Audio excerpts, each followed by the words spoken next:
Hi అండి, అందరికీ నమస్తే. Welcome to Krishna Reddy academy. ప్రతి ఒక్కరు కూడా మన కృష్ణారెడ్డి అకాడమీ తరపున స్వాగతం, సుస్వాగతం. ఈరోజు మన ఆర్మీ మోడల్ పేపర్స్ ఏవైతే ఉన్నాయో ఒరిజినల్ పేపర్ తరహాలోనే పేపర్ని తయారు చేసుకుంటూ వెళ్తూ ఉన్నాం.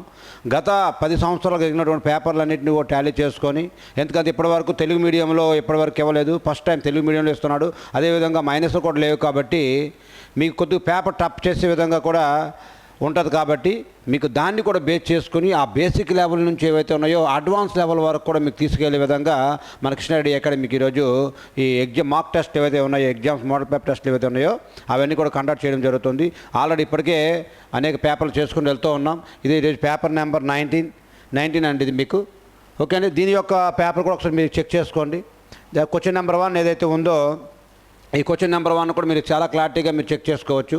ఏమంటున్నాడంటే, లోక్సభ ఎన్నికల్లో గెలుపొందినటువంటి అభ్యర్థిని ఏమని పిలుస్తారు అని బేసిక్ లెవెల్ క్వశ్చన్ ఏవైతే ఉన్నాయో ఈ బేసిక్ లెవెల్ క్వశ్చన్ నుంచి, ఎందుకంటే మన యొక్క రేంజ్ ఏదైతే ఉందో దాన్ని ఆధారంగా చేసుకుని పేపర్ తయారు చేయడం జరుగుతుంది. కాబట్టి ఈ బేసిక్ లెవెల్ క్వశ్చన్ చూడండి. లోక్సభ ఎన్నికల్లో గెలుపొందినటువంటి అభ్యర్థిని ఏమని పిలుస్తారంటే, ఎంపీ ఎవరైతే ఉన్నారో మెంబర్ ఆఫ్ పార్లమెంట్ అని పిలుస్తారు. సో గమనిస్తూ ఉండండి. ప్రతి ఇది కూడా మీకు ఆప్షన్ని ఆధారంగా చేసుకుని వెళ్తాం. ఈరోజు మీకు ఇంకా దీనిపైన ఈ కోణంలో పాలిటీ పైన ఇంకెలా వస్తున్నాయంటే, సీఎం అవ్వాలంటే ఎన్ని సంవత్సరాలు ఉండాలి, పీఎం అవ్వాలంటే ఎన్ని సంవత్సరాలు ఉండాలి కూడా మీకు బిట్ అడుగుతున్నాడు. ఏదైనా సరే 25 సంవత్సరాలు. లోక్సభ సభ్యుడి యొక్క పదవి, లోక్సభ సభ్యుడికి ఎంతకాలం ఉండాలంటే 25 సంవత్సరాలు ఉండాలి. రాజ్యసభ సభ్యుడికి ఎంతకాలం ఉండాలంటే 30 సంవత్సరాలు ఉండాలి. ఓకే అండి. అది ఒక రాష్ట్రానికి గవర్నర్ అవ్వాలంటే ఎన్ని సంవత్సరాలు అయి ఉండాలంటే 30 సంవత్సరాల నుండి ఉండాలి. అదేవిధంగా ఒక రాష్ట్రపతి అవ్వాలంటే ఎన్ని సంవత్సరాలు అయి ఉండాలంటే 35 సంవత్సరాలు అయి ఉండాలి అనే దీనిపైన కూడా కోణం అడుగుతున్నాడు. కాబట్టి దీనిపైన కూడా జాగ్రత్తగా వహించండి. ఓకే అండి. అంతే, మనకు అడిగిన క్వశ్చన్ ఒకటే, కానీ ఇటీవల కాలంలో ఎన్ని రకాలు అడిగాడు అన్ని రకాలు కూడా మీకు ఎక్స్ప్లెయిన్ చేయడం జరుగుతుంది. ఇంకా వెళ్ళే కొలది మీకు ఎన్ని ఎగ్జామ్స్ అయితే ఉన్నాయో దగ్గర 40 నుంచి 50 ఎగ్జామ్స్ పెడతాము. ఈ 50 ఎగ్జామ్స్లో కూడా మీరు కానీ ప్రతి పేపర్ కానీ అనాలిసిస్ చేసుకుంటే ఆల్మోస్ట్ ఆల్ మీకు ఇచ్చినటువంటి జీకే 15 బిట్లలో అట్లీస్ట్ 13 మార్కులు, 15లో 13 మార్కులు పెట్టే విధంగా మిమ్మల్ని తయారు చేసి ఇక 100% నువ్వు రేపు మెరిట్ లిస్టులో ఉండే విధంగా మన అకాడమీ నుంచి మీకు తయారు చేస్తూ ఉన్నాం. చూసారు కానీ ఇది బిట్ నెంబర్ 1 అండి. అదేవిధంగా బిట్ నెంబర్ 2 కూడా మీరు ఒకసారి పరిశీలించండి. ఈ కరెన్సీ, దేశాల యొక్క కరెన్సీల మీద కూడా చంపసరు అడుగుతున్నాడు, రాజధానుల మీద అడుగుతున్నాడు. ఓకే అండి. వాటి యొక్క క్యాపిటల్స్ మీద కూడా అడుగుతున్నాడు. కాబట్టి అన్ని దృష్టిలో పెట్టుకుని మనం మాట్లాడుతున్న అంశం ఏంటంటే, ఈ రియల్ ఏ దేశ జాతీయ కరెన్సీ అనేది అంటే మనకి బ్రెజిల్ ఏదైతే ఉందో ఈ బ్రెజిల్ దేశం యొక్క కరెన్సీ. మీరు మిగతా దేశాలన్నీ ఇవే కాకుండా చాలా దేశాలు ఉన్నాయి. ఓకే అండి. ప్రతి దేశం పైన కూడా కరెన్సీ పైన మీరు కాన్సన్ట్రేషన్ చేయాలా. అండ్ మన ఆఫ్లైన్లో అండ్ మన యాప్లో ప్రతిదీ కూడా మీకు కోడ్తో సహా కోడ్ చేయడం జరుగుతుందండి. ఓకే అండి. ఇది మన రియల్ కరెన్సీ అనేది ఏ దేశం యొక్క కరెన్సీ అంటే ఈ బ్రెజిల్ ఏదైతే ఉందో ఈ బ్రెజిల్ దేశం యొక్క కరెన్సీ అండి ఇది. అదేవిధంగా బిట్ నెంబర్ 3 కూడా మీరు పరిశీలించండి. ఇక్కడ ఏమడుగుతున్నాడంటే, ఈ సహాయ నిరాకరణ ఉద్యమము, నాన్ కోఆపరేషన్ మూమెంట్ ఏదైతే ఉందో ఎప్పుడు ప్రారంభమైందని అడుగుతున్నాడు మీకు. ఈ నాన్ కోఆపరేషన్ మూమెంట్ ఏదైతే ఉందో సహాయ నిరాకరణ ఉద్యమం ఏ సంవత్సరంలో ప్రారంభమైందంటే 1920లో ప్రారంభమైంది. 1920 ఆగస్ట్ 1వ తేదీన మీకు మన ముంబైలో ప్రారంభం అవుతుందండి. మన గాంధీ గారు ప్రారంభిస్తారు ఈ సహాయ నిరాకరణ ఉద్యమాన్ని. మరి ఈ సహాయ నిరాకరణ ఉద్యమం అనేది ఏ సంవత్సరంలో ఆపేస్తారు అంటే 1922 ఏప్రిల్ 12 ఏదైతే ఉందో ఏప్రిల్ 12న దీన్ని నిలుపుదల చేయడం జరుగుతుంది. ఎందుకు చేస్తారంటే చౌరీ చౌరా అనే ఒక సంఘటన జరుగుతుందండి. ఇది యూపీలోని గోరఖ్పూర్ అనే ప్రాంతంలో ఉంటుంది చౌరీ చౌరా. అక్కడ మన శాంతియుతంగా మన ప్రజలందరూ నిరాహార దీక్ష చేసుకుంటుంటే, శాంతియుతంగా మొత్తం చేసుకుంటుంటే ఈ పోలీసులు వాళ్ళపైన అటాక్ చేస్తే ఆ కాపు ఉద్రేకులైనటువంటి ప్రజలందరూ కలిపి ఈ పోలీస్ స్టేషన్ పైన కాల్పులు జరిపి అందరిపైన దాడి చేసి అక్కడ ఉన్నటువంటి అందరినీ చంపేయడం జరుగుతుంది. దాంతో ఈ చౌరీ చౌరా సంఘటనలతో మొత్తం ఈ సహాయ నిరాకరణ ఉద్యమం అనేది మన గాంధీ గారు 1922 సంవత్సరంలో నిలుపుదల ఆపేస్తున్నారు. మనకి ఏ రేంజ్ వరకు అంతే అట్లీస్ట్ సంవత్సరాలు గుర్తుపెట్టుకుంటే మనకు చాలు, ఆర్మీ రేంజ్ వరకు కాబట్టి. ఓకే అండి. ఈ విధంగా మీరు ఒకసారి పరిశీలించే సాయ నిరాకరణ ఉద్యమము ఏ సంవత్సరంలో ప్రారంభమైంది అని ప్రారంభమైనది అడుగుతాడు. కానీ మీరు దాన్ని దృష్టిలో పెట్టుకుని 1920లో ప్రారంభమైంది, ఇప్పుడు ముగిసిందో 1922లో. ఏ సన్నివేశం ఉందో చౌరీ చౌరా అనేది ఏ స్టేట్లో ఉంటుందంటే యూపీలో ఉంటుంది. ఒకటి ఏ ప్రాంతంలో అంటే గోరఖ్పూర్ అనే ఒక ప్రాంతంలో ఈ సంఘటన జరుగుతుంది. ఓకే అండి, ఇది బిట్ నెంబర్ 3 అండి. అదేవిధంగా బిట్ నెంబర్ 4 కూడా మీరు ఒకసారి పరిశీలించండి. ప్రముఖ సంగీతకారుడు తాన్సేన్ యొక్క అసలు పేరు ఏమిటి అని అడుగుతున్నాడు. కొన్నిసార్లు ఏం అడుగుతున్నాడు అంటే ఈ తాన్సేన్ అనేవారు ఎవరి ఆస్థానంలో కవిగా ఉండేవారని అడుగుతున్నారు. ఓకే అండి, ఎక్కడ మీరు ఒకసారి పరిశీలించండి. మీరు ఒకసారి పరిశీలించుకున్నట్లయితే ప్రముఖ సంగీతకారుడు తాన్సేన్ అంటున్నారు. కాబట్టి తాన్సేన్ యొక్క అసలు పేరు ఏమిటంటే రామ్ తాను పాండే ఏదైతే ఉన్నారో ఈయన యొక్క అసలు పేరు రామ్ తాను పాండే. మీకు ఆల్రెడీ మూలశంకర్ తెలుసు.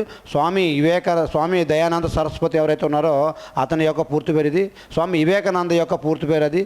ఓకే అండి, అలాగా ప్రతి పదాన్ని కూడా మీరు అనాలిసిస్ చేసుకుని చదువుకున్నట్లయితే మీరు రేపు మెరిట్ లిస్ట్లో ఉండే విధంగా ఉంటుంది. ఎగ్జామ్స్ అనేది ఒక 40 ఎగ్జామ్స్ రాసినప్పటికీ మీకు సబ్జెక్ట్ అనేది మొత్తం ఒక క్లారిటీలోకి మీరు వచ్చేటట్లు ఉండాలి. 4 ఆప్షన్లు 3 ఆప్షన్లు డిలీట్ చేయగలిగితే ఆ రోజు నీకు రాని బిట్ కూడా వస్తే ఆ రోజు నీకు మెరిట్ లిస్ట్లో ఉంటారు అనే విషయం గుర్తుపెట్టుకోవాలండి. ఓకే అండి, ఇది బిట్ నెంబర్ 4. అదేవిధంగా బిట్ నెంబర్ 5 కూడా మీరు ఒకసారి పరిశీలించండి. ఇటీవల కాలంలో రీసెర్చ్ అండ్ అనాలిసిస్ వింగ్ పరిశోధన మరియు విశ్లేషణ విభాగం, దీన్నే అంటారు. ప్రస్తుతం యొక్క అధిపతి ఎవరు అంటే రవి సిన్హా ఎవరైతే ఉన్నారో ఈ రవి సిన్హా గారు ప్రస్తుతము ఈ రీసెర్చ్ అండ్ అనాలిసిస్ వింగ్ ఏదైతే ఉందో తెలుగులో అయితే పరిశోధన మరియు విశ్లేషణ విభాగం. ఎందుకంటే ఎగ్జామ్ పేపర్ కూడా తెలుగు మీడియంలో ఉంది కాబట్టి మనం 99% మంది కూడా ఆ పేపర్ తెలుగులో చూస్తారు. కాబట్టి రీసెర్చ్ అండ్ అనాలిసిస్ వింగ్ అనే పదం కనిపించకుండా పరిశోధన మరియు విశ్లేషణ అనే విభాగం కల్పించినప్పుడు మీరు కంపల్సరీగా ఓకే ఇది ఈ ఇంగ్లీష్లో రీసెర్చ్ అండ్ అనాలిసిస్ వింగ్ అనే పదాన్ని మీరు ముందు గుర్తుపెట్టాలా. ఓకే అండి, సో ఈ రవి సిన్హా ఎవరైతే ఉన్నారో ఈయన ప్రస్తుతం యొక్క అధిపతిగా ఉన్నారు, డైరెక్టర్గా ఉన్నారండి. ఓకే అండి, ఇదే విధంగా చూసుకుంటే ఇవన్నీ ప్రతిది కూడా రాజీవ్ కుమార్ ఇంపార్టెంట్. ప్రస్తుతము కరెంట్ అఫైర్స్ బిట్లో కంపల్సరీగా రాజీవ్ కుమార్ మీద బిట్ ఉంటుంది మీకు, అండ్ రామ్ సుబ్రహ్మణ్యన్ మీద ఉంటుంది, అండ్ వి నారాయణ మీద ఉంటుంది. ఎందుకంటే ప్రస్తుతం వీళ్ళందరూ కూడా ప్రజెంట్ ఇస్రోకి అన్నిటికీ నాయకత్వం వహిస్తున్నారు. కాబట్టి ఈ అంశాన్ని కూడా మీరు దీని మీద కూడా మీరు కమాండింగ్ ఉండాలి. ప్రతి ఒక్క పేరుని కూడా మీరు కమాండింగ్ చేసుకుని వెళ్ళాలి. ఓకే అండి, ఇది మీకు ఆఫ్లైన్ ఏదైతే ఉందో ఆఫ్లైన్లో ప్రతి అంశాన్ని కూడా మీకు ఎక్స్ప్లెయిన్ చేసుకుంటూ ప్రతి దాన్ని మీ మైండ్లో ఉండే విధంగా మీకు ఎక్స్ప్లెయిన్ చేసుకుంటూ స్లోగా వెళ్ళడం జరుగుతుంది. ఓకే అండి, బిట్ నెంబర్ 5 అండి అది. బిట్ నెంబర్ 6 కూడా మీరు ఒకసారి చెక్ చేసుకోండి. దీన్ని ఇలాయి అనే శాఖను స్థాపించినటువంటి మొఘల్ చక్రవర్తి ఎవరు? చాలా ఇంపార్టెంట్, అనేక సార్లు బిట్లు అడుగుతున్నటువంటి అంశమే. ఎవరు స్థాపించారంటే దీన్ని ఇలాయి అనే ఒక మతాన్ని ఉంది. ఈ మతం ఏంటంటే దీన్ని ఎవరు స్థాపించారంటే అక్బర్ ఎవరైతే ఉన్నారో అక్బరు 1582 సంవత్సరం ఏదైతే ఉందో ఈ సంవత్సరంలో ఈ దీన్ని ఇలాయి అనే మతాన్ని స్థాపిస్తారండి అక్బర్ గారు. ఓకే అండి, ఎందుకంటే మొఘల్ సామ్రాజ్యంలో మొత్తం మొఘల్స్లో నిరక్షరాస్యుడైనటువంటి రాజు ఎవరంటే ఈ అక్బరే. ఆయన నిరక్షరాస్యుడు అయితే అవ్వచ్చు కానీ అతని యొక్క ఐడియాలజీ మాత్రం నిరక్షరాస్యుడి తరహాలో ఉండదండి. ఈయన సర్వమతాలపైన అధ్యయనం చేసి భారతదేశం సర్వమతాలపైన అధ్యయనం చేసి చివరికి ఏ మతంలో కూడా ఎటువంటి సారాంశం లేదని తెలుసుకొని చివరికి ఆయన ఒక శాఖను స్థాపిస్తారు. అదే దిన్హి ఇలాయి అనే మతాన్ని స్థాపిస్తారు. ఈ దిన్హి ఇలాయి అనే మతంలో చేరినటువంటి మొదటి హిందువు ఎవరంటే ఈ యొక్క బీర్బాల్ ఎవరైతే ఉంటాడో ఈ బీర్బల్ అంటే అక్బర్ యొక్క ఆస్థానంలో ఉన్నటువంటి హాస్య నటుడు ఎవడైతే ఉన్నాడో ఆయనే బీర్బాలు. ఈ దిన్హి ఇలాయి మతంలో చేరినటువంటి మొదటి హిందువు ఎవడంటే ఈ బీర్బల్ అండి. ఓకే అండి, ఈ విధంగా చెప్పుకుంటూ పోతే ఇలా ప్రతి వ్యక్తి పేరు కూడా కవర్ చేస్తామండి. ఇటు షాజహాన్ మీద పేరు కవర్ చేస్తాం, ఎందుకంటే ఇంజనీర్ లాంటి వ్యక్తి. ఈరోజు ఎర్రకోట అవ్వచ్చు, తాజ్మహల్ అవ్వచ్చు, అనేక కట్టడాలు కట్టించాడు ఆయన. కాబట్టి తర్వాత బాబర్ అంటే మీకు చెప్పాల్సిన అవసరం లేదు, ఎందుకంటే మొఘల్ సామ్రాజ్యం అనేది ఏర్పడడానికి ప్రధాన కారకుడే బాబర్. ఎందుకంటే 1526లో మొదటి పానిపట్టు యుద్ధంతో ఇబ్రహీం లోడీని ఓడించి ఢిల్లీ సుల్తాన్లో చివరి రాజు అయినటువంటి ఇబ్రహీం లోడీని ఓడించి ఈ మొఘల్ సామ్రాజ్యాన్ని స్థాపించినటువంటి వ్యక్తి ఎవరంటే బాబర్. బాబర్ అంతే సింహం అని, అంతే ప్రతి వ్యక్తి కోసం కూడా కవర్ చేస్తాము. అక్కడ మీకు చాలా ధారాళంగా ఎక్స్ప్లెయిన్ చేస్తాం. ఎందుకంటే బాబర్ కోసం వచ్చినప్పుడు 1526లో మొఘల్ సామ్రాజ్యంలో మొదటి పానిపట్టు యుద్ధం చేసి గెలుపొంది మొఘల్ సామ్రాజ్యాన్ని స్థాపిస్తాడు. మళ్ళీ 1527లో కన్వా యుద్ధం చేస్తాడు. 1728లో చాందేరి యుద్ధం చేస్తాడు. అనేక అంశాలు కూడా ఈయన నెక్స్ట్ ఎగ్జామ్లో చేస్తాం. అక్కడ మీకు ఇతని కోసం కంప్లీట్గా మీకు ఎక్స్ప్లెయిన్ చేస్తామండి. అదేవిధంగా బిట్ నెంబర్ 6 చూడండి. బిట్ నెంబర్ 6 చూడండి. ఓవర్ కప్ ఏదైతే ఉందో ఈ ఓవర్ కప్ అనేది ఏ గేమ్కి సంబంధించినది? ఈ కేడలకు సంబంధించినటువంటి దాంట్లో బిట్ కంపల్సరీ ఒకటి ఇస్తున్నాడు. కాబట్టి ఈ బ్యాడ్మింటన్ ఏదైతే ఉందో ఈ బ్యాడ్మింటన్ అనేది ఓవర్ కప్ అనేది బ్యాడ్మింటన్ చెందినది. ఓకే అండి. అంతే ఇప్పుడు హాకీకి ఉన్నటువంటి కప్పులు ఏవేవి ఉన్నాయి, టెన్నిస్కి ఉన్నటువంటి ఏవి ఉన్నాయి, అండ్ క్రికెట్కి ఉన్నటువంటి ప్రతి కప్పు కూడా మీరు చాలా క్లారిటీగా అనాలిసిస్ చేసుకొని చదువుకొని రావాల్సి ఉంటుంది. ఎందుకంటే బిట్ అనేది ఎలా అడుగుతాడో కూడా మీకు తెలియదు. కాబట్టి మేము ప్రతిదీ ఎగ్జామ్స్లో ప్రతి పాయింట్ కోసం కూడా ఈ గేమ్లో ఈ యొక్క టెస్ట్లో ఇది మీకు కండక్ట్ చేయడం జరిగింది. అండ్ నెక్స్ట్ టెస్ట్లో ఇంకో దాని కోసం అడుగుతాం, అక్కడ కూడా మీకు కవర్ చేస్తాం. నెక్స్ట్ చూడండి, డ్యాన్స్ ఏదైతే ఉన్నాయో యాక్షగానం ఏ రాష్ట్రం చెందినటువంటి సాంప్రదాయ జానపద నృత్యం అని అడిగాడండి.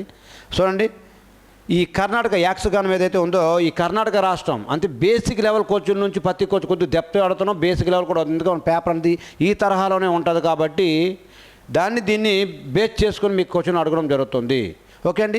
చూడండి, మధ్యప్రదేశ్లో ఎటువంటి నృత్యాలు ఉన్నాయి, బీహార్లో ఏ నృత్యం ఉంది, కేరళలో ఏ నృత్యం ఉంది అనేది దీని డేటా కూడా మన యాప్లో చాలా క్లారిటీగా జీకే చేసి ప్రతిదీ కూడా మీకు పెట్టడం జరిగిందండి. మీకు అర్థమయ్యే రీతిలో. అండ్ ఆఫ్లైన్లో అయితే 10 నిమిషాలు లేట్ అయినా సరే ఇక్కడే మీ మైండ్లో పెట్టే విధంగా మీకు తయారు చేసుకుని వెళ్తున్నాం మనం. అది ఓకే అండి. ఇది యాక్షగానం అనేది ఏ రాష్ట్రం చెందినదంటే ఈ కర్ణాటక రాష్ట్రం ఏదైతే ఉందో కర్ణాటక రాష్ట్రానికి చెందినటువంటిది. సో నెక్స్ట్ చూడండి, చాలా ఇంపార్టెంట్. చూడండి, కేంద్ర ప్రభుత్వం ఏ కేంద్రపాలిత ప్రాంతం యొక్క రాజధాని పేరును శ్రీ విజయపురంగా మార్చింది? ఇటీవల కాలంలో చాలా ఇంపార్టెంట్. కంపల్సరీగా మీకు రేపు మన మెయిన్ పేపర్ ఏదైతే ఉందో దాంట్లో ఎక్స్పెక్టెడ్ బిట్ అండి. ఇది 100% ఇది బిట్ అనేది మీకు రేపు ఎగ్జామ్ పాయింట్లో కనిపిస్తుంది. ఎందుకంటే చూడండి, ఇక్కడ అండమాన్ అండ్ నికోబార్, దీని యొక్క ఆన్సర్ ఏంటండి? అండమాన్ నికోబార్. అంతే కేంద్ర ప్రభుత్వం ఏ కేంద్రపాలిత ప్రాంతం యొక్క రాజధాని పేరును శ్రీ విజయపురంగా మార్చింది? అండమాన్ నికోబార్ దీవుల యొక్క రాజధాని అయినటువంటి పోర్ట్ బ్లేయర్. ఈ పోర్ట్ బ్లేయర్ ఏదైతే ఉందో ఈ పోర్ట్ బ్లేయర్ని శ్రీ విజయపురంగా మార్చడం జరిగింది ఇటీవల కాలంలో కేంద్ర ప్రభుత్వం. ఓకే అండి. ఇలాంటి అంశాలు కంపల్సరీ మీరు మైండ్లో పెట్టుకొని రావాల్సి ఉంటుంది. కాబట్టి ఇది బిట్ నెంబర్ 9 అండి. అదేవిధంగా మీరు బిట్ నెంబర్ 10 కూడా మీరు ఒకసారి పరిశీలించండి. ఏమంటున్నాడంటే ప్రయాగ్రాజ్లో ఏ నదుల సంగమాన్ని త్రివేణి సంగమం అంటారు? త్రివేణి సంగమం అంటారు. చూడండి, ఇక్కడ గంగా పైన వచ్చేది గంగా, దీని కింద ఇలా వచ్చేది యమున, అండ్ కింద వచ్చేది సరస్వతి. గంగా యమున సరస్వతి ఏదైతే ఉందో ఈ 3 కలిసిన ప్రాంతాన్ని ఏమంటే త్రివేణి సంగమం. ఈ త్రివేణి సంగమం అని మీరు అంటారు. గంగా, యమున, సరస్వతి ఈ 3 నదుల కలయికని ఏమంటారంటే త్రివేణి సంగమం అంటారు. ఎందుకు ఇది చాలా ఇంపార్టెంట్ అయిందంటే ఇటీవల కాలంలో ఇది ప్రయాగ్రాజ్లో ఈ ఏవైతే ఉన్నాయో మహాకుంభమేళ ఏదైతే ఉందో ఇక్కడ జరిగింది కాబట్టి చాలా ఇంపార్టెంట్. ఇది కూడా ఎక్స్పెక్టెడ్ బిట్ అని మీకు 100% చెప్పచ్చు. కాబట్టి ఇలాంటి అంశాలన్నిటిపైన మీరు దృష్టి సారించుకొని వెళ్ళినట్లయితే రేపు మెరిట్ లిస్ట్లో ఉంటారండి. ఇది బిట్ నెంబర్ 10 అండి. అదేవిధంగా బిట్ నెంబర్ 11 కూడా మీరు ఒకసారి చెక్ చేసుకోండి. భారతదేశంలో మొదటి అణు పరీక్షను ఏ సంవత్సరంలో నిర్వహించారు అని 100% ప్రతి ఎగ్జామ్లో కూడా మనకి ఈ టాపిక్ పైన ఈ యొక్క కాన్సెప్ట్ పైన బిట్ అడుగుతూనే ఉన్నారు. భారతదేశంలో మొదటి అణు పరీక్షలు అనేది ఏ సంవత్సరంలో చేశారంటే 1974 సంవత్సరం ఏదైతే ఉందో 1974 సంవత్సరంలో మొదటిసారిగా చేశారు. చేసినప్పుడు భారతదేశం యొక్క ప్రధాని ఎవరంటే ఇందిరాగాంధీ ఎవరైతే ఉన్నారో ఇందిరాగాంధీ భారతదేశానికి ప్రధానిగా ఉన్నారు. అప్పుడు ఆవిడ ప్రధానిగా ఉన్నప్పుడు భారతదేశంలో మొదటి అణు పరీక్షలు ఎక్కడంటే రాజస్థాన్లోని తార్ ఎడారిలో గల పోఖ్రాన్లో ఈ అణు పరీక్షలు జరిపారు. ఈ అణు పరీక్షలకి ఈ ఆపరేషన్ పెట్టేటువంటి పేరు ఏంటంటే బుద్ధుడు నవ్వాడు.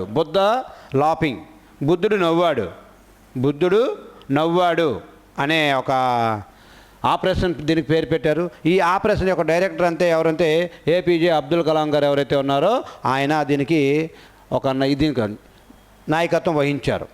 కాబట్టి ఏపీజే అబ్దుల్ కలాం గారి కోసం ప్రత్యేకించి మనం ఒక క్వశ్చన్ తీసుకొచ్చి ఆయన యొక్క ప్రతి యొక్క పుట్టుపొరతలు మొత్తం కూడా ఎక్స్ప్లెయిన్ చేసుకుంటూ వెళ్తాం. ఓకే అండి. ఈరోజు మిసైల్ మ్యాన్ ఆఫ్ ఇండియా అంటున్నాము. ఈరోజు మన యొక్క క్షిపణులు అనేది ఒక ఖండం నుంచి మరొక ఖండంకి వెళ్తున్నాయి అంటే దానికి గల కారణం ఆ మహానుభావుడే. కాబట్టి ఆయనకి మనము ప్రత్యేకించి మాట్లాడడం సందర్భం వస్తుంది, మాట్లాడడం. ఇది మొదటి అణు పరీక్షలు ఏదైతే ఉన్నాయో 1974 సంవత్సరంలో జరిగాయి. అంటే రెండో అణు పరీక్షలు అనేది 1998 సంవత్సరంలో జరిగింది. 98 సంవత్సరంలో జరిగింది. ఈ 98 జరిగినప్పుడు భారత ప్రధాని ఎవరంటే అటల్ బిహారీ వాజ్పేయి ఎవరైతే ఉన్నారో అటల్ బిహారీ వాజ్పేయి అనే ప్రధానమంత్రిగా ఉన్నారు. ఇది కూడా రాజస్థాన్లోనే ఈ పోఖ్రాన్ అనే ప్రాంతంలోనే జరుగుతుంది. దీని ఆపరేషన్ పెట్టినటువంటి పేరంతే బుద్ధుడు మళ్ళీ నవ్వాడు. ఈ బుద్ధుడు మళ్ళీ నవ్వాడు అనే ఆపరేషన్కి పేరు పెట్టుకుని దీన్ని తీసుకెళ్ళడం జరిగింది. ఇది అంతే కంపల్సరీగా మనకి ఇచ్చేటువంటి బిట్టి కొనున్నటువంటి ఏరియాదంటే ఇది. ఎందుకంటే అణు పరీక్షలు చాలా కీలకమైనటువంటి, ఎందుకంటే మనం వెళ్తున్నటువంటి కోర్సులే ప్రతి అంశం పైన తెలుసుకోవాలి. కాబట్టి దీనిపైన కూడా బిట్ అడిగి మీకు ఛాన్స్ ఉంది. ఏ అంశాన్ని కూడా మీరు మిస్ చేయకుండా చెక్ చేసుకోవాలా. రేపు బిట్ ఒకటే అడిగాము, మొదటి అణు పరీక్షలు ఏ సంవత్సరంలో జరిగింది, 1974 అయిపోయింది, ఓవర్. కానీ రేపు పొద్దున అడుగు 100 రకాలుగా. మొదటి అణు పరీక్షలు జరిగినప్పుడు భారతదేశం యొక్క ప్రధానమంత్రి ఎవరు? ఇందిరాగాంధీ. మొదటి అణు పరీక్షలకు పెట్టినటువంటి పేరేది? బుద్ధుడు నవ్వాడు. మొదటి అణు పరీక్షలు ఎక్కడ జరిగాయి? రాజస్థాన్లో జరిగాయి. రాజస్థాన్లో ఎక్కడ జరిగాయి? పోఖ్రాన్లో జరిగాయి. ఓకే అండి. ఆ విధంగా మీకు రెండు అణు పరీక్షలు ఎప్పుడు జరిగాయి? 1998లో జరిగాయి అని కాన్సెప్ట్ని ఆధారంగా చేసుకొని మీకు చెప్పడం జరుగుతుంది.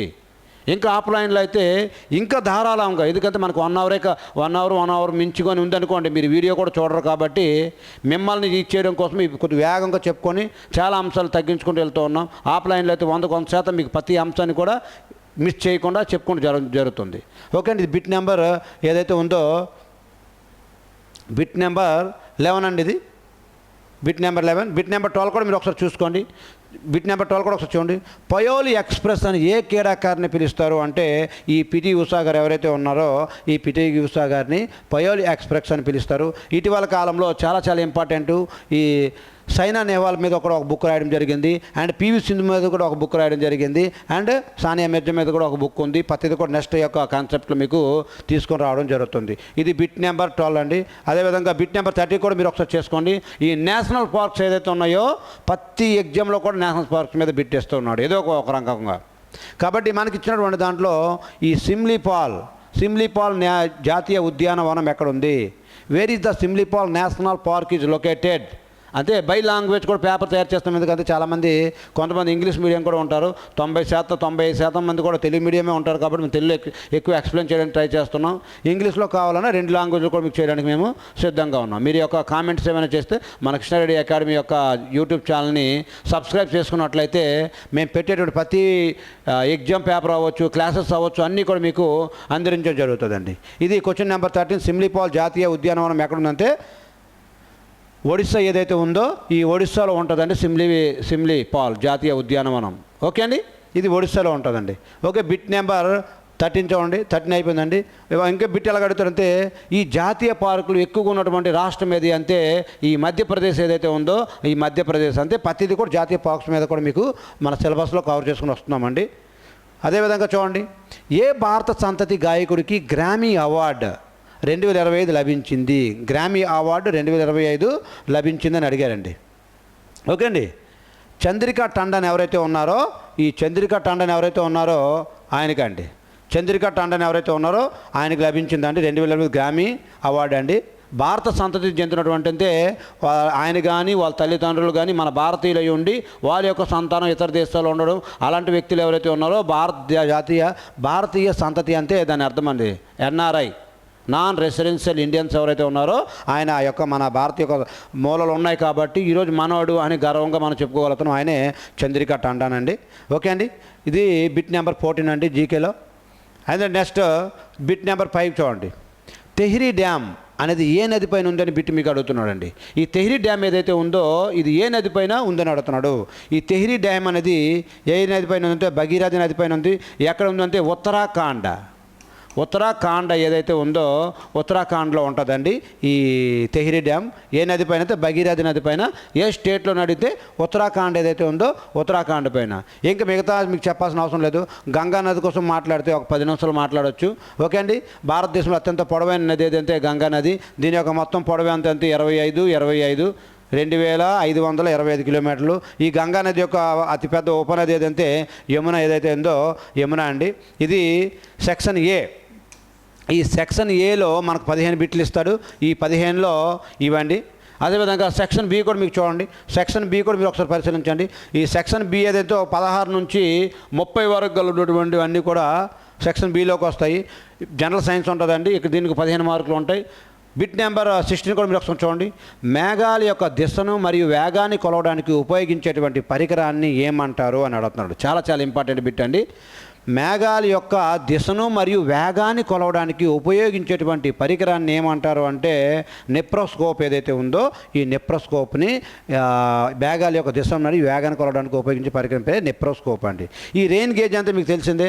వర్షపాతాన్ని కొలవడానికి, వర్షపాతం ఏదైతే ఉందో వర్షపాతాన్ని కొలవడానికి ఉపయోగిస్తాము. ఎనిమోమీటర్ అంటే వాయువుల యొక్క పరిమాణాన్ని, ఈ వాయువుల యొక్క పరిమాణం ఏదైతే ఉందో వాయువుల యొక్క పరిమాణాన్ని కొలవడానికి ఉపయోగిస్తాము. ఇది హైగ్రోమీటర్ ఏదైతే ఉందో వాయువుల యొక్క అర్ధతని కొలవడానికి ఈ హైగ్రోమీటర్ను ఉపయోగిస్తామండి. ఓకే అండి. ఈ విధంగా మీకు రాసుకోవాలనుకుంటే ప్రతి అంశాన్ని కూడా మైండ్లో పెట్టుకొని మీరు వీడియోని ఆపి రాసుకోవచ్చు అండి. ఓకే అండి. ఇది బిట్ నెంబర్ 16. అదేవిధంగా బిట్ నెంబర్ 17 కూడా మీరు ఒకసారి పరిశీలించండి. ఏమంటున్నాడంటే పర్వతం ఎక్కే వ్యక్తి ముందుకు ఎందుకు వంగి ఉంటాడు అని డైరెక్ట్ బిట్ అడుగుతున్నాడండి. ఎందుకంటే ఇప్పుడు చాలామంది మౌంటైన్ అనేది క్లైంబింగ్ చేస్తూ ఉంటారు, ఎక్కుతూ ఉంటారు. అలాంటి టైంలో పర్వతం ఎక్కే వ్యక్తి ఎందుకు వంగి ఉంటాడు అంటే తన యొక్క స్థిరత్వాన్ని పెంచుకోవడానికి, తన యొక్క స్థిరత్వం ఏదైతే ఉందో స్థిరత్వాన్ని పెంచుకోవడానికి తప్ప ముందుకే వంగుతాడు తప్ప వేగాన్ని పెంచడానికి కాదు, అలసట కారణంగా కాదు, మత విశ్వాసాలు కూడా కాదండి. ఏదంటే తన యొక్క స్థిరత్వాన్ని పెంచుకోవడం కోసము ఈ పర్వతం ఎక్కే వ్యక్తి ముందుకు వంగి ఉంటాడండి. ఇది బిట్ నెంబర్ 17. బిట్ నెంబర్ 18 కూడా మీరు ఒకసారి పరిశీలించండి. మానవ శరీరంలో అతిపెద్ద గ్రంథి ఏది? ఈ లివర్ కాలేయం ఏదైతే ఉందో ఇదండి. గ్రంథి అని అడిగితే అతిపెద్ద గ్రంథి అని అడిగితే కాలేయం అవుతుంది. మానవ శరీరంలో అతిపెద్ద భాగం ఏదంటే చర్మం ఏదైతే ఉందో, స్కిన్ ఏదైతే ఉందో అది అవుతుందండి. ఇక్కడ మనకి గ్రంథి అని అడిగాడు కాబట్టి మీరు కాలేయం అనేది దీని యొక్క ఆన్సర్ అవుతుంది. ఇది బిట్ నెంబర్ 18 అండి. అదేవిధంగా బిట్ నెంబర్ 19 కూడా మీరు ఒకసారి పరిశీలించండి. భారతదేశపు మొదటి అణు రియాక్టర్ అయినటువంటి అణు రియాక్టర్ను ఏ పేరుతో పిలుస్తారు? చాలా చాలా ఇంపార్టెంట్ అండి. భారతదేశంలో మొదటి అణు రియాక్టర్ ఏదైతే అప్సరా ఏదైతే ఉందో అప్సరా అండి. భారతదేశం యొక్క మొదటి అణు రియాక్టర్ ఏదైతే అప్సరా అండి. 1956 సంవత్సరంలో దీన్ని ముంబైలో ఏర్పాటు చేస్తాడు. 1957లో దీన్ని ప్రయోగిస్తారు. భారతదేశంలో మొదటి అణు రియాక్టర్ ఏదంటే అప్సరా.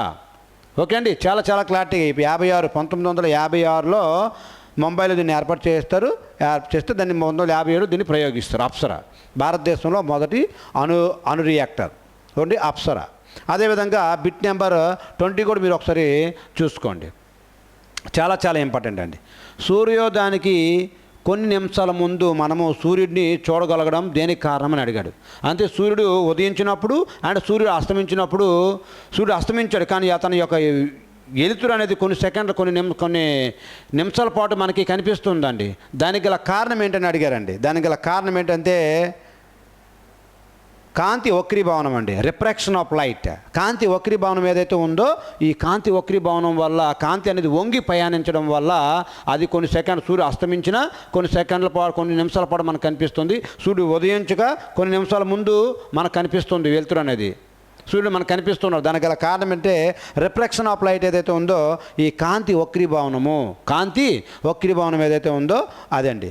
మీకు ప్రతి అంశం పైన కూడా మీకు ఇప్పుడు నెక్స్ట్ ఎగ్జామ్స్లో ఎక్స్ప్లెయిన్ చేస్తామండి. కాంతి పరిక్షేపణం అంటే ఏంటి, కాంతి వివర్తనం అంటే ఏంటి, కాంతి యొక్క మొత్తం అంతర్గత ప్రతిబింబం అంటే ఏంటి అనేది ప్రతిదీ కూడా నెక్స్ట్ ఎగ్జామ్లో ఎక్స్ప్లెయిన్ చేసుకుంటూ వస్తాము. ఇది బిట్ నెంబర్ 20 అండి.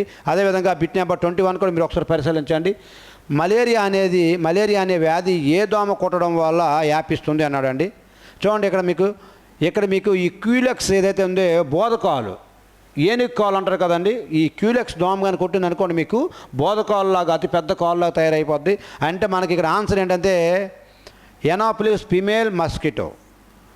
మలేరియా అనే వ్యాధి ఏ దోమ కొట్టడం వల్ల వస్తుందంటే ఆడ ఎనాఫిలిస్ దోమ కొట్టడం వల్ల, ఎనాఫిలిస్ ఆడ దోమ కొట్టడం వల్ల మనకి ఈ మలేరియా అనే వ్యాధి వస్తుంది. ఈ క్యూలెక్స్ ఏంటంటే బోధకాలు ఏర్పడడానికి ఈ క్యూలెక్స్ వాడతాము. ఈ డెంగ్యూ వ్యాధి అనేది కూడా దోమల వల్ల వస్తుంది. ఇది కానీ వచ్చిందంటే ఈ ప్లేట్లెట్ సంఖ్య ఏదైతే ఉందో పడిపోతూ ఉంటుంది. ఈ మగదోమ వల్ల మనకి ఎటువంటి హాని ఉండదండి. ఇది యొక్క చెట్ల యొక్క మకరందాన్ని, పూల యొక్క మకరందాన్ని దగ్గరికి వెళ్ళిపోయి దాని యొక్క ఆహారంగా అవి భుజిస్తూ ఉంటుంది. మగదోమల వల్ల మనకు వచ్చేటువంటి భయమేట్ లేదు. కానీ ఇదిగోండి ఈ ఆడ దోమల వల్లే మనకు వచ్చేటువంటి చాలా అనర్థాలు ఉన్నాయి. ఈ ఆడ ఎనాఫిలిస్ దోమ కానీ కుట్టినట్టు మనకి మలేరియా వస్తుంది. అండ్ ఈ క్యూలెక్స్ దోమ కానీ కుట్టినట్టు మనకు బోధకాలు వస్తాయండి. ఓకే అండి, ఇది బిట్ నెంబర్ 21 అండి. బిట్ నెంబర్ 22 కూడా మీరు ఒకసారి చెక్ చేసుకోండి. నల్లమందు మొక్కలోని ఏ భాగం ఔషధ ప్రాముఖ్యతను కలిగి ఉంది? చాలా చాలా ఇంపార్టెంట్ అండి. నల్లమందు అంటే మీ అందరూ తెలిసిందే. నల్లమందు మొక్కలోని ఏ భాగం ఔషధ ప్రాముఖ్యతను కలిగి ఉంది అంటే ఇక్కడ చూడండి, కరెక్ట్గా చూడండి. పండని పండ్ల యొక్క పాలు, పండ్ల యొక్క పండ్లు ఉంటాయి కదా, దాంట్లో పాలు ఉంటాయి కదండి, అది మనకి ఔషధంగా ఉపయోగపడుతుంది. నల్లమందులోని ఈ పండ్ల యొక్క పాలు మనకి ఔషధంగా ఉపయోగపడుతుందండి. ఓకే అండి, క్లారిటీ అర్థమవుతుంది కదా. ఇది బిట్ నెంబర్ 22 అండి. అదేవిధంగా బిట్ నెంబర్ 23 కూడా మీరు ఒకసారి చెక్ చేసుకోండి.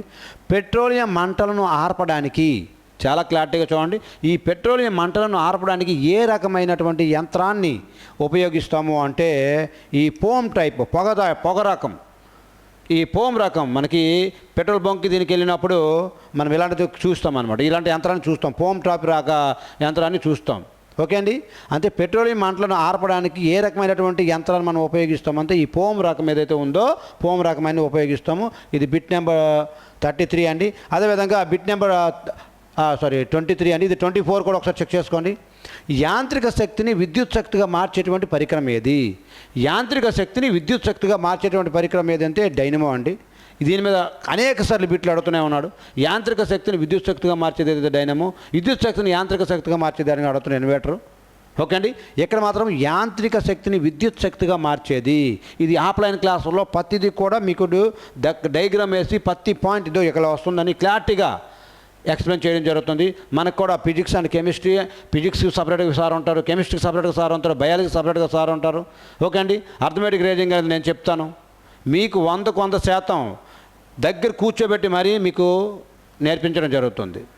ఇక్కడ నుంచి ఇప్పుడు అంతా కూడా దీంట్లో మీకు డిజిటల్ బోర్డు మీద క్లాసులన్నీ కూడా కండక్ట్ చేయడం జరుగుతున్నాయి. 100కు 100% నువ్వు సక్సెస్ఫుల్ అయ్యే విధంగా. ఇప్పుడు 50 బిట్లకి అట్లీస్ట్ నీకు 40 బిట్లకి పైకి వస్తే కానీ నువ్వు 100% మెరిట్ లిస్ట్లో ఉండలేవు.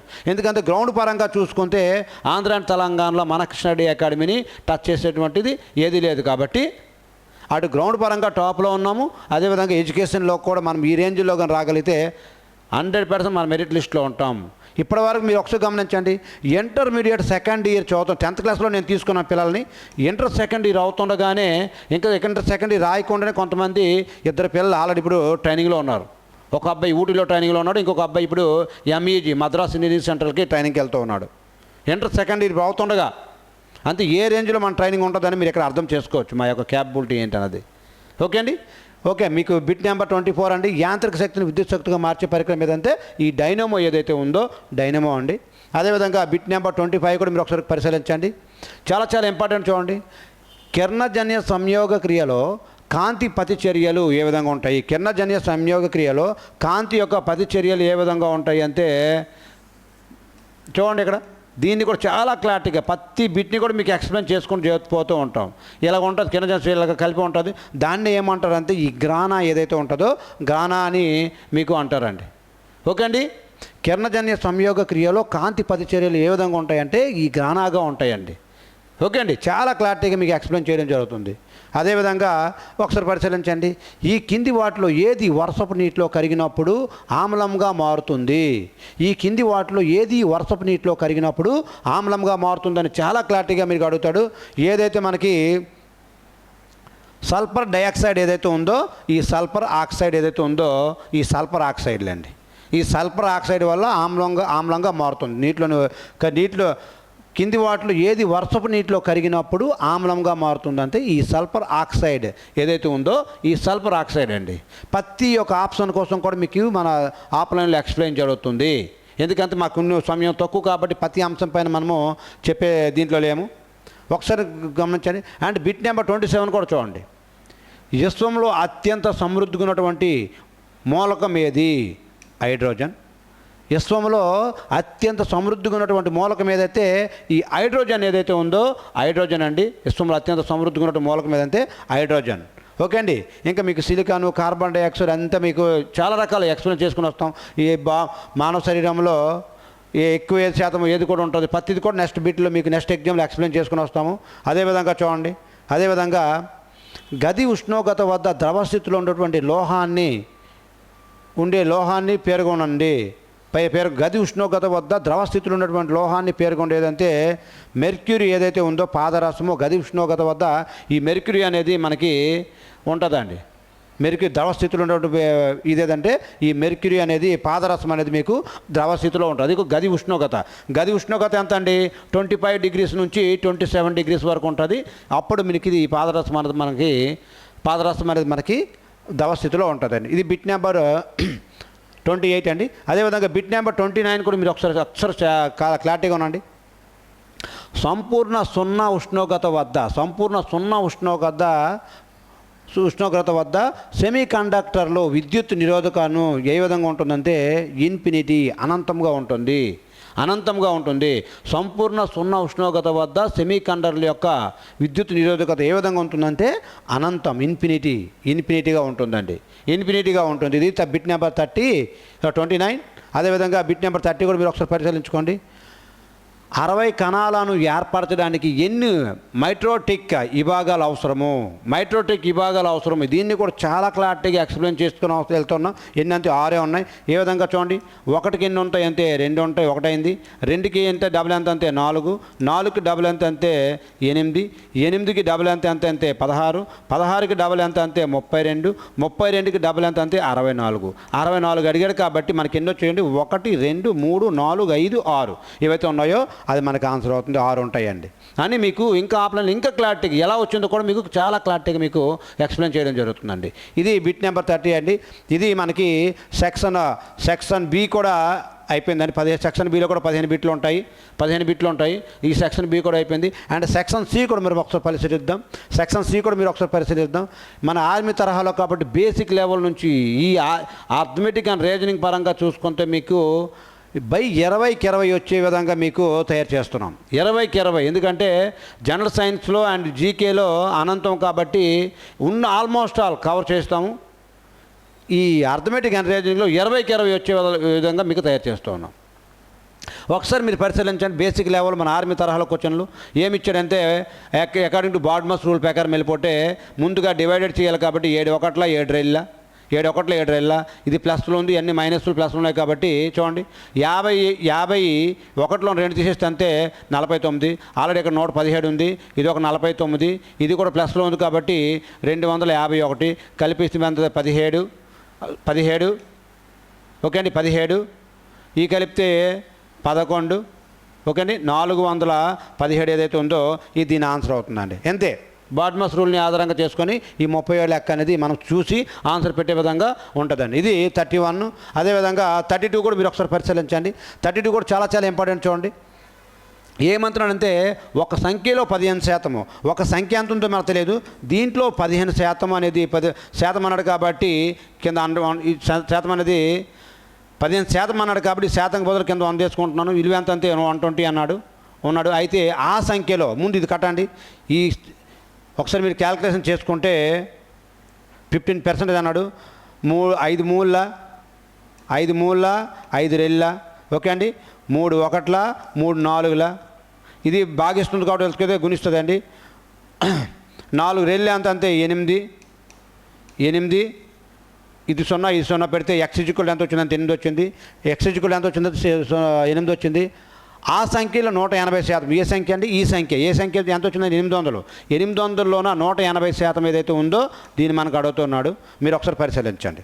ఓకే అండి ఈ 0కి ఈ 2 సున్నాలకి ఈ 2 సున్నాలు పోతే 8 సున్నాల 0 8 8 64 8 64 64 8 1 8 4 అంతే 14. ఈ 1440 ఏదైతే ఉందో ఈ 1440 ఏదైతే ఉందో ఇది దీని ఆన్సర్ అవుతుందండి.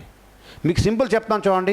ఒక సంఖ్యలో 15% అనేది 15/100 శాతం అన్నాడు కాబట్టి 100 ఈజ్ ఈక్వల్ ఎంత 120 అన్నాడు. దీనికి క్యాలిక్యులేట్ చేస్తే మనకి ఎంత వచ్చింది? ఇక్కడ 40 వచ్చింది, ఇక్కడ 20 వచ్చింది. ఇదే మనకు డివైడెడ్ చేస్తే గుణిస్తుంది. అప్పుడు x ఈజ్ ఈక్వల్ ఎంత వచ్చింది? అంతే 800 వచ్చింది.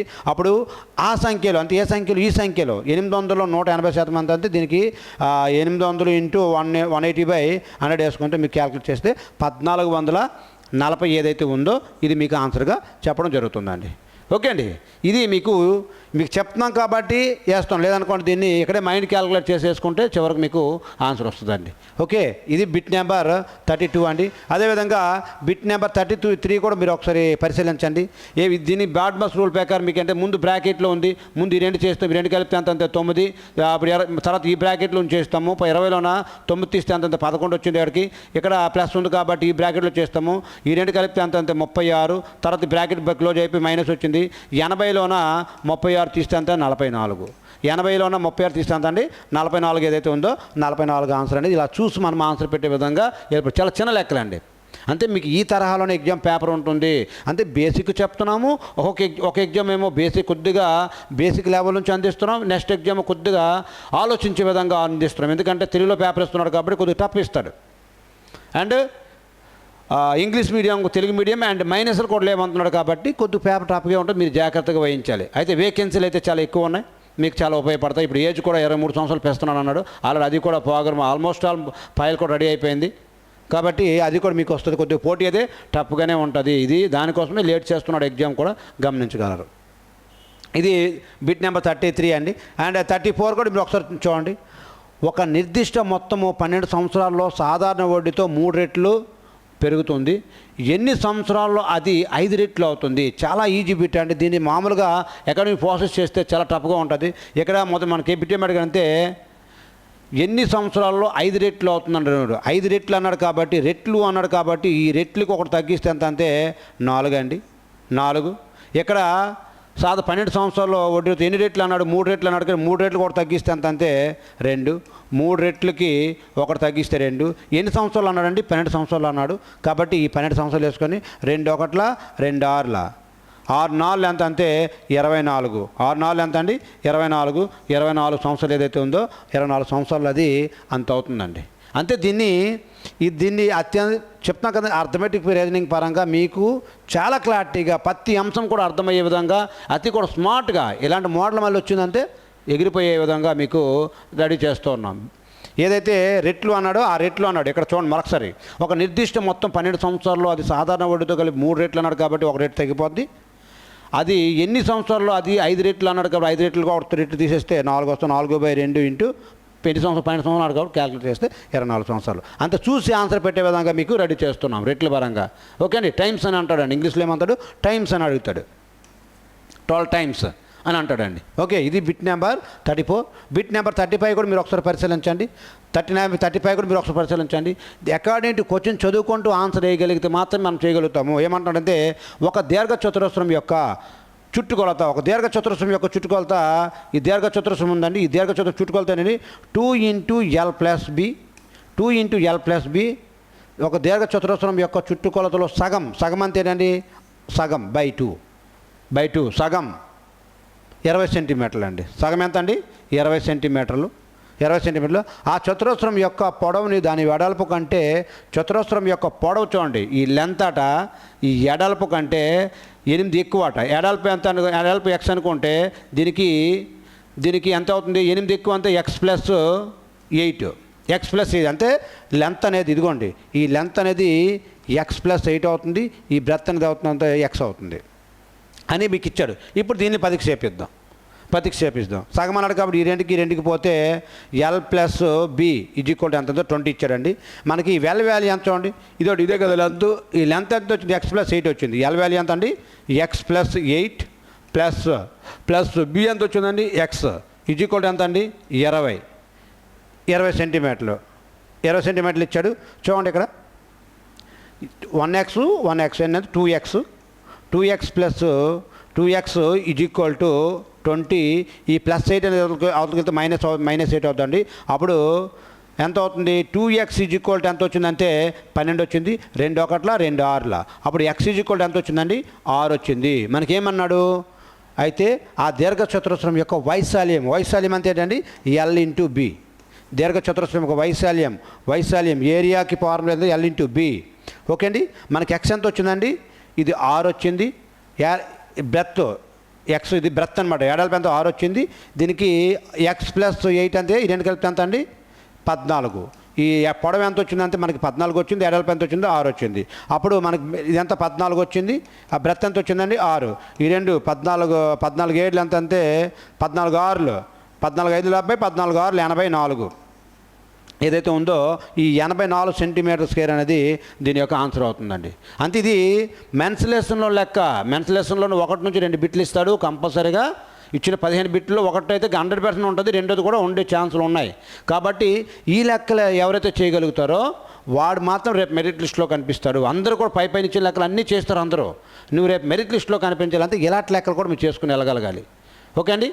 మీరు కావాలంటే ఆపి చెక్ చేసుకుని మీరు రాసుకొని నీట్గా వెళ్ళొచ్చండి. ఇది క్వశ్చన్ నెంబర్ 35. అదేవిధంగా క్వశ్చన్ నెంబర్ 36 కూడా మీరు ఒకసారి పరిశీలించండి. రేషియో నుంచి అండి టాపిక్ కూడా. రేషియో నుంచి ఏమన్నాడు? P/Q/R అంటే P 5, Q 3, R ఎంత 2. Then what is the value of the 2P/4Q/3R. English తెలుగులో కూడా మీరు అసలు చూసుకోండి, ఎందుకంటే ఎక్కువ మంది తెలుగు మీడియమే కాబట్టి. ఏమంటున్నాడంటే 2P/4Q/3R వాల్యూ ఎంత అని అడుగుతున్నాడు. చూడండి 2P అన్నాడు. P వాల్యూ ఎంత అండి? 2 × P వాల్యూ ఎంత అంటే 5. దీని దగ్గర 10కి సేపించండి. 4 × Q వాల్యూ ఎంత అండి? 3. 3 × R వాల్యూ ఎంత అంటే 2 అండి. 5 రెళ్ళేమో 10, 4 3 12, 3 రెళ్ళ 6, 2 5 2 6 2 3 తెగ. కాబట్టి 5:6:3 5:6:3 ఏదైతే ఉందో అది దీని యొక్క ఆన్సర్ అవుతుందండి. ఓకే అండి. ఇది రేషియోలో ఈ టాపిక్ అండి. ఇది మీకు క్వశ్చన్ నెంబర్ 36. దీన్ని మనం ఆఫ్లైన్లో ధారాళంగా పిల్లలకి 100% మాత్రమే విధంగా చెప్పుకుంటూ వెళ్తామండి. అదేవిధంగా ఇది కూడా మీరు ఒకసారి పరిశీలించండి. ద యావరేజ్ టాపిక్ అండి. యావరేజ్ ఏదైతే ఉందో ఈ యావరేజ్ టాపిక్ ఏమంటున్నాడంటే 17 మంది అబ్బాయిల యొక్క సమూహం యొక్క సగటు వయసు 28 సంవత్సరాలు. అంతే. ఈ 17 మంది ఉన్నారండి. 17 మంది యొక్క సగటు వయసు ఎంత అంటే 28 సంవత్సరాలు. 22 సంవత్సరాలు మరియు 28 సంవత్సరాల వయసు గల 2 అబ్బాయిలు గుంపు నుండి నిష్క్రమించారు, వెళ్ళిపోయి వారి యొక్క స్థానంలో 34 సంవత్సరాలు వచ్చారండి. చూడండి ఇక్కడ అలిగించారు. అంత ముందు ఈ 17 మందికి యొక్క సగటు వయసు 28 అన్నారు. దీన్ని గుణించండి. 17 8 136, 17 34, ఈ రెండు కలిపితే 17 34, 13 మరి కలిపితే మీకు ఎంత? 7 476 వచ్చింది. మీకు దీని విలువ ఎంత వచ్చిందంటే 476 వచ్చింది. ఇక్కడ ఏమన్నాడంటే ఇంక మీకు 22 సంవత్సరాలు ప్లస్ 28 సంవత్సరాల వయసు గల 2 వెళ్ళిపోయారు. ఈ రెండు కలిపితే అంతంత మనకి 50 అయ్యారు. కానీ ఇంకొకటి ఇద్దరు వెళ్ళిపోయి సగటు వయసు 50 అయింది. దీని యొక్క స్థానంలో 34 సంవత్సరాలు వచ్చాడనమాట. అప్పుడు 50లో 34 తీస్తే ఎంతండి? 16. ఆ 16 అనేది దీని నుండి మైనస్ చేస్తే 460 వచ్చింది. 4 ఎందుకంటే 460 వచ్చింది. 2 వెళ్ళిపోయారు, ఒకడు వచ్చాడు కాబట్టి మొత్తం 17 మంది. 17 మందిలో 2 వెళ్ళిపోయి ఒకడు వచ్చాడు కాబట్టి ఇంకెంతమంది ఉంటారు? 16 మంది ఉంటారు. 16 మంది ఉంటారండి. 16 మంది చూడండి, ఒకసారి క్యాలిక్యులేట్ చేసి చూపిస్తాం చూడండి. ఇక్కడ 4 4 16, 4 1 4 1 4 5 అంతే. ఎంత వచ్చింది మనకి ఇక్కడ? 115/4 ఏదైతే ఉందో వచ్చిందండి. 4 3 12, 4 3 12. మీకు చాలా క్లారిటీగా ఇక్కడ చూడండి ఒకసారి ఏమైనా క్యాలిక్యులేషన్ అయిందా? 4 రెళ్ళ 8, ఎక్కువైపు 4 3 12 వేస్తే ఎక్కువైపోయింది. 4 రెళ్ళ 8, 4 రెళ్ళు ఎంత ఉంటుంది? 35 ఉంటుంది. దగ్గర ఇంకా 3 ఉంటుంది. అక్కడ 35, 4 5 4 6 4 7 4 7 4 7 24 8 32, 4 8 32. మనకి ఇంకెంత ఉంటుందంటే 3 ఉంటుంది. పాయింట్ పెట్టుకుంటే 0 పెట్టుకుంటే 4 7 అంతే. 28 పాయింట్ చేంజ్లో ఉంటుంది. 28.7 చేంజ్లో ఉంటుందండి. ఈ 28.7 5 ఏదైతే ఉందో ఇది దీని అంటే 28.7 మనకి ఎందుకంటే 7 వచ్చింది కాబట్టి మళ్ళీ తర్వాత గుణించాల్సిన అవసరం లేదు. ఇది మనకి క్లియర్ కట్ కనిపిస్తుంది. 28.7 ఇయర్స్ ఏదైతే ఉందో ఇది దీని యొక్క సగటు యొక్క యావరేజ్ అవుతుందండి. ఈ సగటులో కొద్దిగా మనం ఆలోచన చేసే విధంగా ఇలాంటి లెక్కలు కూడా చేయగలగాలి. ఇలాంటి లెక్కలు చేయగలిగితేనే రేపు నీకు ఆన్సర్ అనేది చాలా క్లారిటీగా ఉంటుందండి. ఇక్కడ చూడండి, ఇక్కడ ఈ ఇద్దరు వెళ్ళిపోయారు కాబట్టి ఇద్దరు యొక్క సగటు వయసు ఏమో 50 వేసాను, ఇద్దరు యొక్క సగటు వయసు 50 వేసాను. మళ్ళీ ఒకడు వచ్చాడు కాబట్టి 50 నుండి 34 తీసేస్తే మనకి ఎంత మిగిలింది? 16 మిగిలింది. ఆ 16 అనేది మొత్తం ఎంత గుణిస్తే 76 వచ్చింది. 476 వచ్చి 476 ఈ 16 తీసేస్తే 460 వచ్చింది. ఇక్కడ చూడండి, 50 ఇద్దరు వెళ్ళిపోయారు, ఒకడు వచ్చాడు కాబట్టి 17లోన ఒకటి తగ్గిస్తే ఎంత అంటే 16. అంతే 460/16 చేస్తే మనం క్యాలిక్యులేట్ చేస్తే ఎంత వచ్చిందంటే 28.75 ఏదైతే ఉందో ఇది దీని ఆన్సర్ అవుతుందండి. ఇది క్వశ్చన్ నెంబర్ ఎంత అంటే 37. చాలా జాగ్రత్తగా మీరు క్యాలిక్యులేషన్ చేసుకొని అక్కడికక్కడ, ఎందుకంటే అంత ఉండదు కాబట్టి త్వరగా మీరు చేసుకుని వెళ్ళాల్సి ఉంటుంది. ఓకే, రఫ్ చేసుకునే విధానం మిమ్మల్ని కాపాడుతుంది. కాబట్టి క్యాలిక్యులేషన్ పార్ట్ ఎవరైతే బాగా చేస్తారో వాళ్ళు సక్సెస్ఫుల్ అవుతారండి. అదేవిధంగా నెక్స్ట్ క్వశ్చన్ కూర్చోండి, కింది వాటి సంఖ్యలో ఏది 4 చే భాగించబడుతుంది? చాలా ఈజీ క్వశ్చన్, ఎవరైనా చేస్తాడు. ఈజీ క్వశ్చన్ ఏంటంటే దీని బాధ్యనీత సూత్రాలు అనే టాపిక్ని ఆధారం చేసుకొని చివరి 2 అంకెలు 4 చేత భాగించబడితే ఆ సంఖ్య భాగించబడుతుంది అని మాట్లాడాం. చివరి 2 అంకెలు ఇది 4తో భాగించబడదు, ఇది కూడా 4తో భాగించబడదు, ఇది కూడా 4తో భాగించబడదు. ఈ చివరి 2 అంకెలతో 4 చేత భాగించబడుతుంది. కాబట్టి దీని ఆన్సర్ ఎంతంటే 7, 3, 4, 8. చివరి 2 అంకెలు చూసుకుంటే చాలు, 4 అంతే. 8 అంతే చివరి 3 అంకెలు చూసుకుంటాం. 2 అంతే చివరి 1 అంకె చూసుకుంటాం. ఓకే అండి. 16 అంతే చివరి 4 అంకెలు చూసుకుంటాం. అది మనకు బాధ్యనీత సూత్రం మీకు నేర్పించుకొని రావడం జరిగింది. ఇది క్వశ్చన్ నెంబర్ 38. అదేవిధంగా క్వశ్చన్ నెంబర్ 39 కూడా మీరు ఒకసారి పరిశీలించినట్లయితే మీరు x/y/z x అంత 3, y అంత 6, z అంత 7. మనకేం అడిగాడంటే ఇక్కడ రాస్తున్నాం చూడండి, 5y minus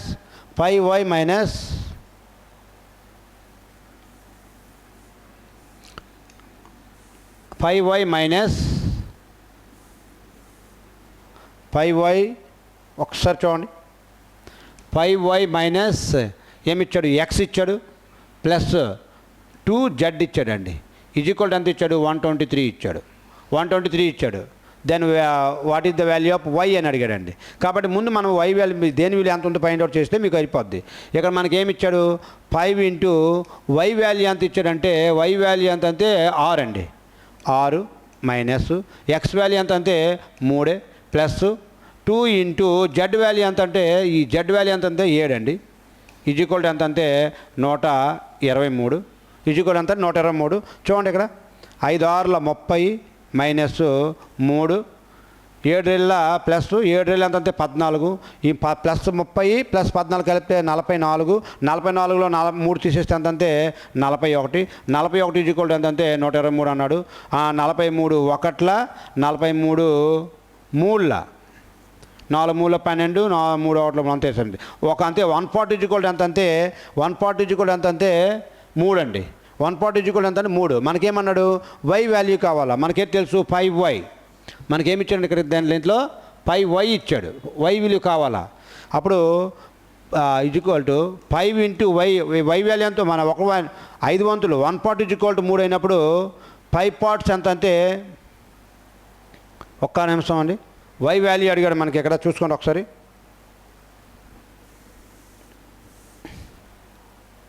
ఒక్క నిమిషం, ఒక్క సెకండ్.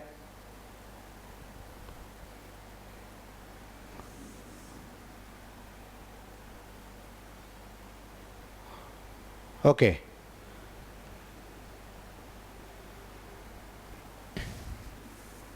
ఒక్క నిమిషం కొద్దిగా టెక్నికల్ ఇష్యూ. ఓకే, 140 ఈక్వల్ ఎంత కాబట్టి మనకేం అడిగాడంటే y అడిగాడండి. 5y అడిగాడు. y వాల్యూ మనకు ఓకే చాలా క్లారిటీ చూడండి. 140 ఈక్వల్ 3 కాబట్టి మన y ఎన్ని పార్ట్లు అండి? 6 పార్ట్లు. y 140 ఈక్వల్ 3 అయినప్పుడు y 140 ఈక్వల్ y ఎంత? y వాల్యూ ఎంత అంటే 6 అండి. 6 ఇంటూ 3 ఎంత అంటే 18. ఇది 18 ఏదైతే ఉందో ఈ 18 అని దీని యొక్క విలువ అవుతుందండి. ఓకే అండి, ఈ 18 అని దీని యొక్క విలువ అవుతుంది. చాలా క్లారిటీగా మీరు కొద్దిగా గమనించాలి. ఓకే అండి, ఇది క్వశ్చన్ నెంబర్ ఎంత? 39. అదేవిధంగా క్వశ్చన్ నెంబర్ 40 కూడా మీరు ఒకసారి పరిశీలించండి. ఏమంటున్నాడంటే 250ని 40% పెంచడం ద్వారా పొందిన సంఖ్య విలువ ఎంత? 250ని 40% పెంచడం ద్వారా, చూడండి ఇక్కడ 250 దీనికి 40% పెంచినాడు అంతే ఎంత అయిందండి? 140 బై ఎంత అంతే 100. ఈ 2 సున్నాలకి 2 సున్నాలు పోతే 14 5ల 70, 14 2ల 28, 7 ఎంత అంతే 35. 350 ఏదైతే ఉందో 350 అనేది దీని యొక్క ఆన్సర్ అవుతుందండి. 350 ఏదైతే ఉందో ఇది దీని యొక్క ఆన్సర్ అవుతుందండి. ఇది క్వశ్చన్ నెంబర్ 40 ఏదైతే ఉందో క్వశ్చన్ నెంబర్ 40. అదేవిధంగా క్వశ్చన్ నెంబర్ 41 కూడా మీరు ఒకసారి పరిశీలించండి. 4 సంఖ్యలు 7:5:3:2 నిష్పత్తుల్లో ఉన్నాయి. ఈ సంఖ్యలో మొత్తము 68.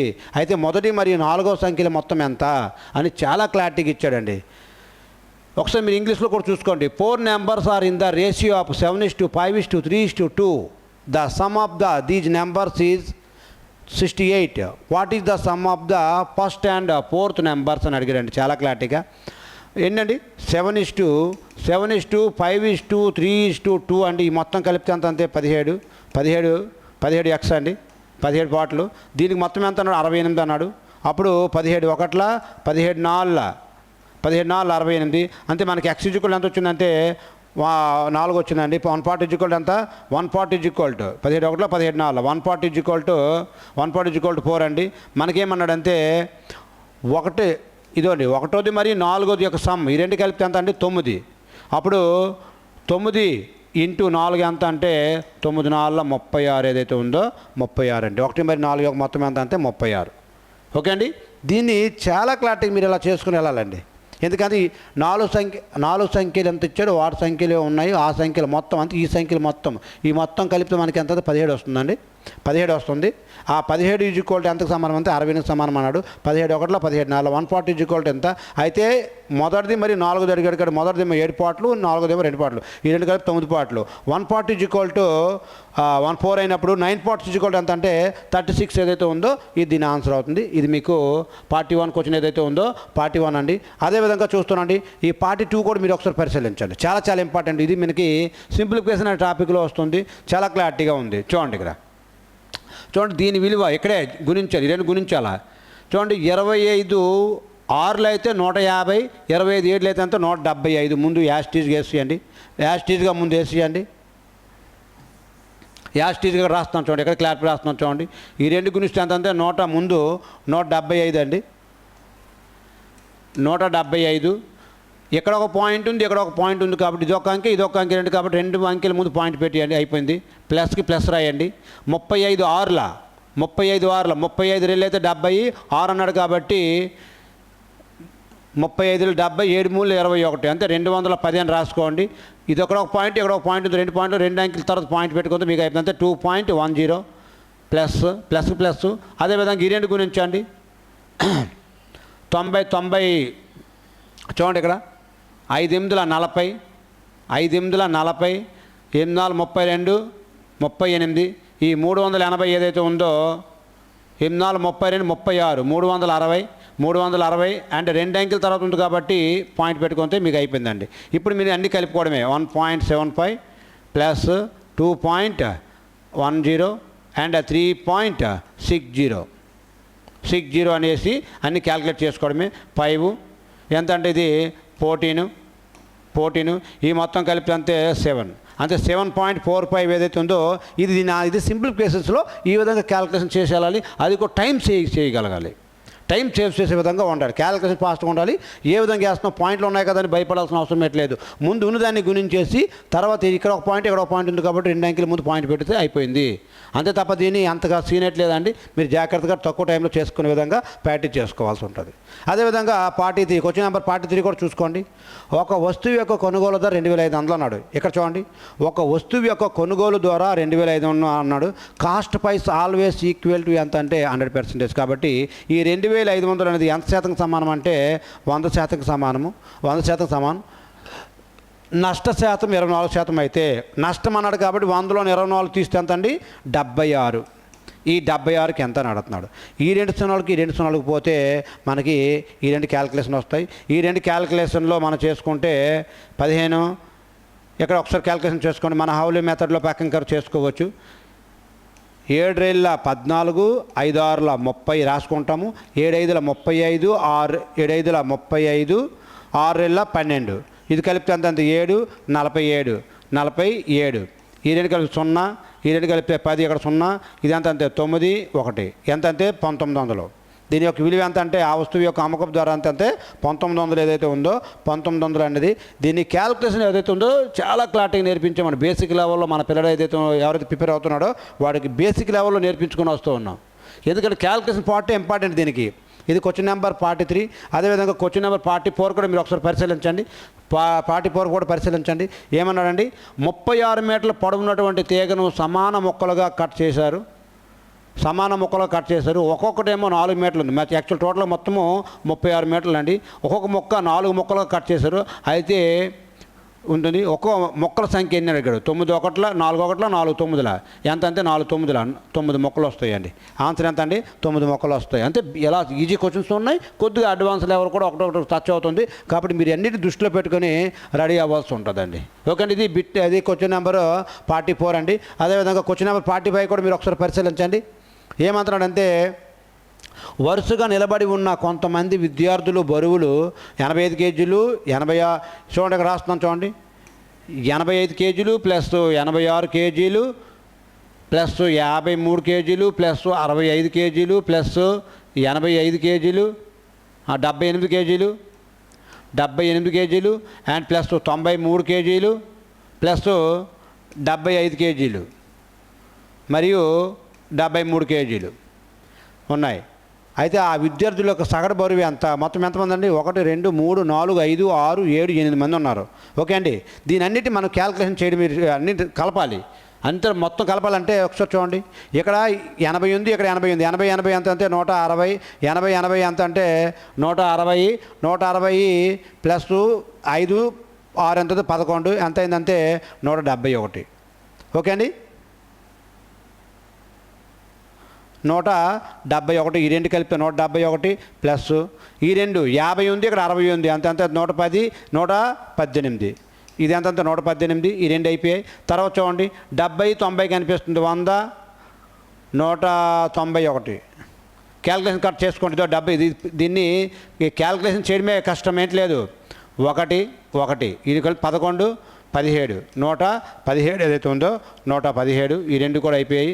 అండ్ ఈ 2 కూడా కలపండి. 70 140 148. 148 ఏదైతే ఉందో ఈ మొత్తం కూడా కలపడండి. 8 8 16 8 24. ఓకే అండి, 24 6 8 15 1 2 3 4 400 ఏమిచ్చాడు, 454 వచ్చింది. అదేవిధంగా మొత్తం ఎంతమంది అంటే 8 మంది ఉన్నారు. దీన్ని క్యాలిక్యులేట్ చేస్తే మీకు మొత్తము ఆన్సర్ అనేది దొరుకుతుంది.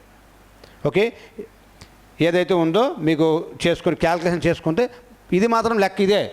దీంట్లో ఎటువంటి ఇదైతే ఉండదు.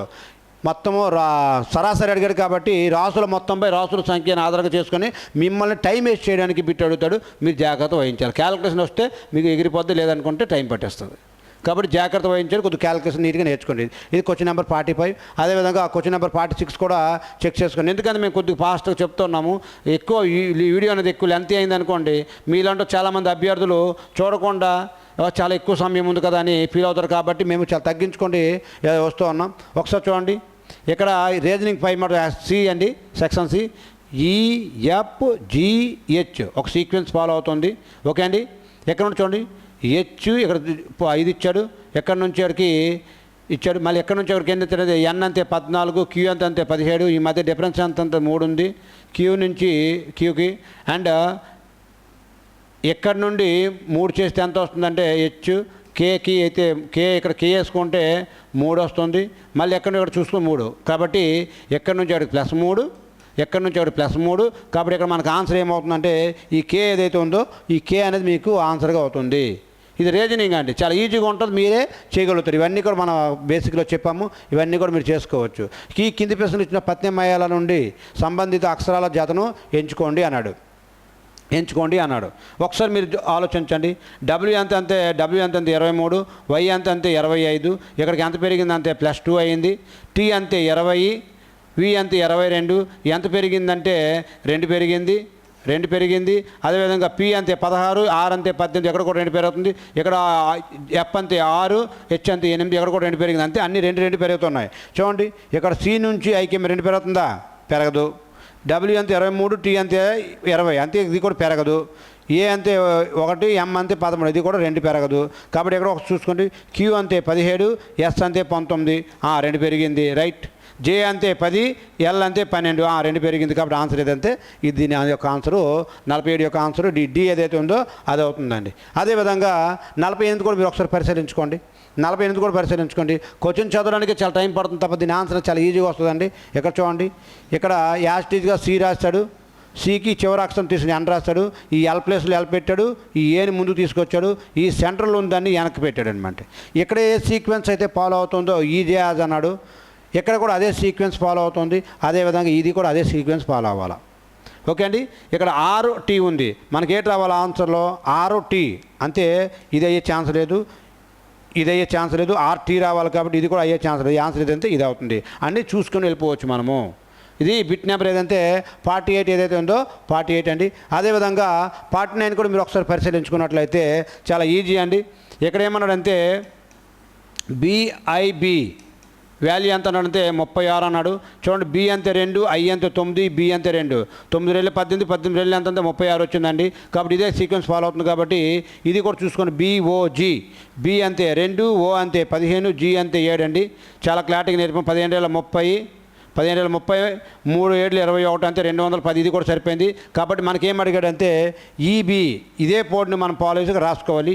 ఈ అంతే మనకి ఎంత అంటే 5, బి అంతే మనకి 2, ఈ బి అంతే కూడా 2, 5 రెళ్ళ 10, 10 రెళ్ళ 20, మనకి ఏదైతే 25 ఉందో ఆన్సరు ఇది మనకి ఆన్సర్గా రావడం జరుగుతుందండి. ఓకే అండి. ఇది క్వశ్చన్ నెంబర్ 49. అదేవిధంగా లాస్ట్ క్వశ్చన్ చూడండి, ఈ ఎగ్జామ్లో లాస్ట్ క్వశ్చన్ చూడండి మీరు. ఈ కింది పదాలను ఆంగ్ల నిఘంటు క్రమంలో అమర్చిన తర్వాత ఏ పదం 4వ స్థానంలో వస్తుంది అని అడిగాడు. చూడండి, ఇక్కడ క్వశ్చన్ ఏం అడుగుతున్నాడు అనేది చాలా ఇంపార్టెంట్. చాలామంది మీకు అన్నీ వచ్చు, కాకపోతే మీకు అటెంప్టింగ్ చేయడం కానీ రాకపోతే పోతాడు. ఏం అడిగాడు? మనకు 4వ పదం అడిగాడు. కాబట్టి ఒకసారి చూడండి, దీంట్లో WE ఉంది, దీంట్లో WE ఉంది, దీంట్లో WE ఉంది, దీంట్లో WI ఉంది. అంటే ఇది మనకు 4వ పదం అయ్యే ఛాన్స్ లేదు. ఎన్నో పదం అయ్యింది? 5 ఉన్నాయి కూడా 5వ పదం అయ్యే ఛాన్స్ ఉంటుంది. ఇది అవ్వదు ఆన్సర్ మనకి. దీంట్లో కూడా WE ఉంది. ఓకే అండి. నెక్స్ట్ చూడండి, ఈ 4వ పదం ఏదైతే ఉందో మొదట పి, ఈ 4 పదాలు ఏం మొదట వస్తుందంటే డి ఇది ముందు వస్తుంది. అది 1వ పదం ఇది అవుతుంది, ఇది 1వ పదం అవుతుంది. 2వ పదం ఏమవుతుంది? డి తర్వాత ఇచ్చిన దాంట్లో ఏముంది? కే ఉంది. అంతే ఇది 2వ పదం అవుతుంది, అంతే. మొదటిది ఏమవుతుందంటే WED అవుతుంది. 2వ పదం ఏమవుతుందంటే WEK అవుతుంది. 3వ పదం ఏమవుతుందంటే EEN అవుతుంది. 4వ పదం ఏమవుతుందంటే WEEP. ఎందుకంటే 4వ పి తర్వాత వస్తుంది కాబట్టి మనకు వీప్ అనేది 4వ పదం అవుతుంది అని మీకు అమర్చాలి. ఓకే అండి. ఈ విధంగా మన ఎగ్జామ్ ఏదైతే ఉందో చాలా ధారాళంగా సునాయాసంగా మీకు ఆఫ్లైన్లో అయితే ఇంకా చాలా క్లారిటీగా ఉంటుంది. మీ అందరికీ ఇచ్చిన సలహా అంటే ఈ గ్రౌండ్ పరంగా కూడా 100కు 100 మార్కులు కావాలంటే అది కూడా సిస్టమేటిక్గా క్వాలిఫైడ్ NS కోచ్ తరహాలో ఎగ్జామ్స్ ఎలాగా మేము కండక్ట్ చేస్తున్నాం, ఏ విధంగా చెప్తున్నా కూడా మీకు ఒక ఐడియా వస్తుంది. ఈ విధంగా చదువుకుంటూ వెళ్తే ఏ పిల్లడు కూడా ఎగ్జామ్లో ఫెయిల్ అయ్యే ఛాన్స్ లేదు. అందరూ మెరిట్ లిస్టులో ఉండే విధంగా నెక్స్ట్ మీ టార్గెట్ గ్రౌండ్ ఇది 100కు 100 వచ్చే విధంగా చేస్తున్నాం. అకాడమీ ఏదంటే మన కృష్ణారెడ్డి అకాడమీ విజయనగరంలో.